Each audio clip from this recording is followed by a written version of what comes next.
Hello friends, आज की खबरों में बात करते हैं। जो कहेगा जाति की बात उसको मारूंगा लात। केंद्रीय मंत्री नितिन गडकरी ने आखिर क्यों कही ये बात?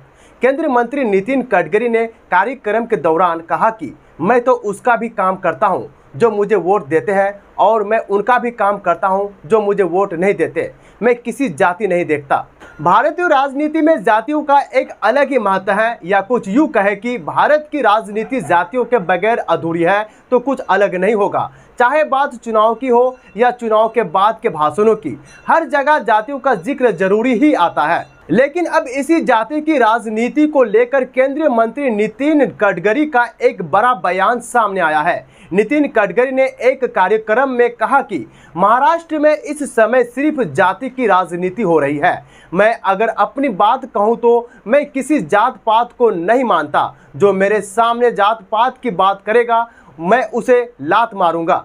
नितिन गडकरी ने अपने संबोधन में आगे कहा कि मेरे निर्वाचन क्षेत्र में 40% मुस्लिम आबादी है, लेकिन चुनाव के समय जब मैं अपने क्षेत्र में गया तो मैंने वहां के लोगों से पहले ही कह दिया कि मैं आरएसएस वाला हूं, मैं हाफ पेट वाला भी हूं।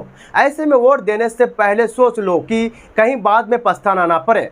ऐसा है, जो मुझे वोट देगा मैं उसका भी काम करूंगा और जो मुझे वोट नहीं देगा मैं तो उसका भी काम करूंगा। इसके बाद महाराष्ट्र में इस साल होना है विधानसभा की चुनाव। आपको बता दें कि नितिन गडकरी का गृह राज्य और महाराष्ट्र है।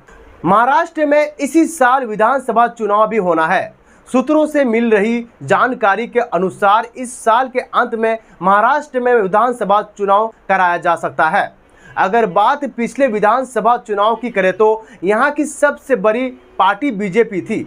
बीजेपी को पिछले चुनाव में 105 सीटें हैं। राज्य में बहुमत का आंकड़ा 245 का है।